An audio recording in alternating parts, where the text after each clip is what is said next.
The best villains know how to get a reaction from heroes who stand against them, and the really great ones know how to push heroes to their breaking point, or beyond. Welcome back, Nerd Squad, it's me, Amanda! What do you think motivates a hero? And how do you feel about heroes who are seemingly motivated by revenge or rage? Number 10. Batman laughs. There have been a few occurrences where the Joker has forced Bruce Wayne to laugh. One of the most memorable being at the end of The Killing Joke, where it's implied that Batman finally snaps, also in turn snapping the neck of the Joker, potentially. This story is only considered partially canon and is centered around the idea of one bad day being all it takes to turn someone evil and possibly drive them mad, derailing their whole life. Throughout the course of the story, we take a look back into the past of a possible Joker origin, with even Joker acknowledging this might not be his true origin, where the Joker succumbs to the pressures of needing to provide for his family while failing in his career as a stand-up comedian that caused him to get involved in the world of crime. Following one bad day wherein everything goes wrong after he gets cold feet and learns that he has lost his wife and his child before falling into a vat of chemicals, he is reborn as the Joker. Near the end of the story, Batman apprehends the Joker and finds himself laughing at one point at one of the Joker's jokes, before it is implied that he kills the villain, finally breaking. Either that, or they were just sharing a laugh perhaps. But either way you look at it, it seems like the Joker won here, with Batman potentially giving into his own rage, or just his own joy, I guess, in a way. And friends, before we move on to our next spot on this list, if you love what we do here at Top 10 Nerd, please show us you love us by clicking that subscribe button. It really does help us out. Number 9. She-Hulk turns gray. After the death of Bruce Banner in Civil War II, Jen became enraged, and worse,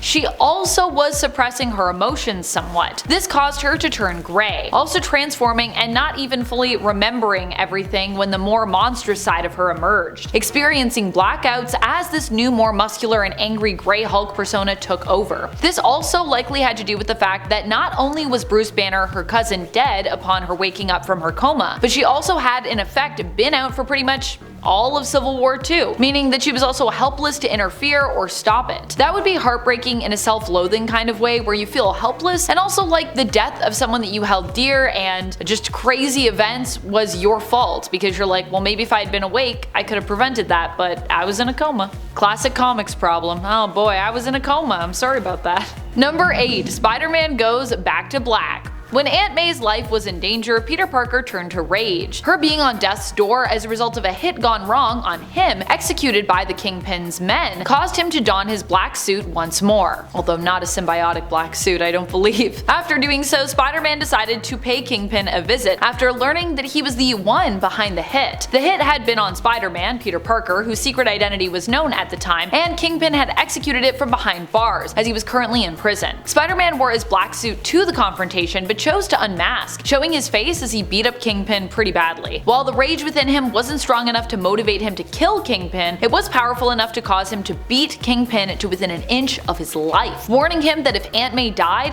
he would be back to finish the job. Number 7. Red Hood gives Batman an ultimatum. Red Hood kind of had every reason to be mad, considering that he basically died and was kind of forgotten. But he wasn't mad that Batman never came looking for him. He wasn't mad that Batman couldn't save him. What he was really frustrated with was the fact that Batman let the Joker live, despite the Joker seemingly killing Jason. And honestly, I kinda get that. I mean, the Joker is a criminal who has killed lots of people, and in essence also killed one of Batman's adopted sons, Jason, a kid who trusted him, who was his partner, who was his Robin. And even after that, Batman still refused to take any finite action against the Joker. Red Hood responded by giving Batman an ultimatum. Either Batman lets him kill the Joker, or Batman rights his own wrong and kills the Joker himself. And if he refuses to let the Joker die, he would then have to kill Jason. Batman, of course, opted for the fourth option, typical Batman making his own options, stopping Red Hood by knocking the gun out of his hand and letting the Joker live. Not the option Jason had been hoping he would choose, I imagine. Number 6. Psylocke refuses Judgement. And I mean, fair enough. I feel like Kwannon has been through enough throughout the years. She shouldn't have to deal with the Celestial taking Mr. Sinister's side and judging her endlessly, calling her a bad mother.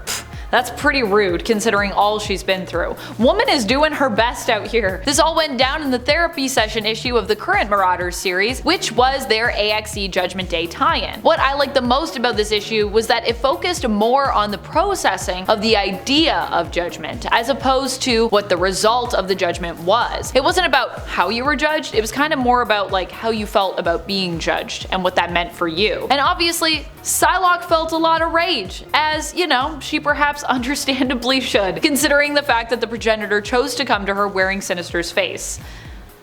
And then critiqued her pretty heavily. I would also be pretty pissed, I gotta say. Number 5. Cyclops Phoenix turns dark. This one happened during the events of Avengers vs. X-Men. This conflict between the two superhero teams broke out over what the best course of action was in regards to the Phoenix Force, which had returned to Earth. The Avengers believed this was bad, whereas the X-Men believed it might actually not be that bad. It could even potentially be good. Iron Man split the Phoenix Force into 5 pieces, and one attached itself to Cyclops. As the Phoenix Force began to rejoin together, with all of the Phoenix 5 becoming one again, eventually Cyclops was the last one with all the power. It corrupted him, turning him on Professor X, who attempted to talk him down. This was also a rough time for Charles, who was also seen as a more secretive, less idealistic figure after lies he told the X-Men had been revealed.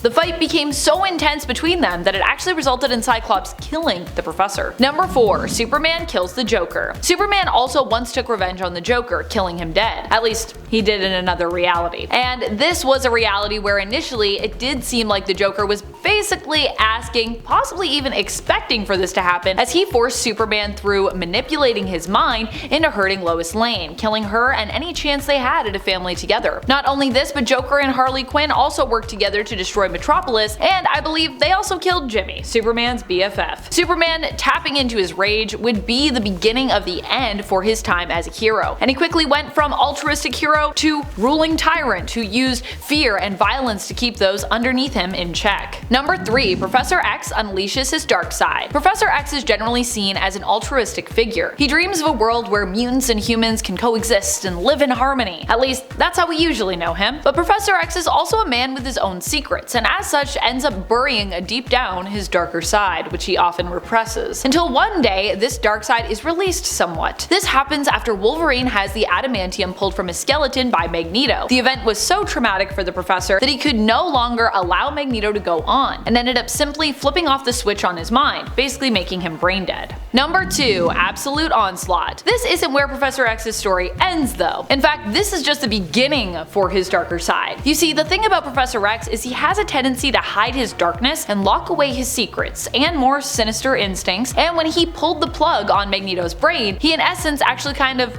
took Magneto's mind into himself. Magneto's consciousness awakens Professor X's own evil side, and the two merge together to create an even more terrifying psychic entity that combines both of their power sets. Onslaught. And Onslaught ends up being so filled with hate and rage that he threatens the existence of all the heroes of Earth. Number 1. Wonder Woman Grieves. In Wonder Woman Dead Earth, which is also set in an alternate reality, the mystery of what happened to the planet ends up being revealed through us going back in time to remember that it was actually Wonder Woman herself who destroyed it, in an interesting twist. The twist comes from the fact that Wonder Woman does not actually remember what happened initially and doesn't have any memories and is trying to solve this mystery. She later learns that she was actually the one to have condemned the planet after losing her mother Hippolyta and all of her sisters on the island of Themyscira, who were transformed into mutants after a nuclear strike on the island. This came as a result of the Amazons trying to insert themselves basically into global conflicts in order to maintain peace and prevent war. Needless to say, man's world did not take too kindly to this. Wonder Woman doesn't take too kindly to their response either, and when Superman actually tries to talk her down after this happens, she blames him for not helping her people, and unleashes an untold amount of strength, killing him with their fight decimating the Earth. It makes sense that superheroes have lots of rage to me, considering their lives, and also considering they may not always feel free to express their rage, so it gets suppressed, it gets bottled up, and that can obviously cause it to build up and explode. Hopefully you don't have this problem, and you can take a few minutes today to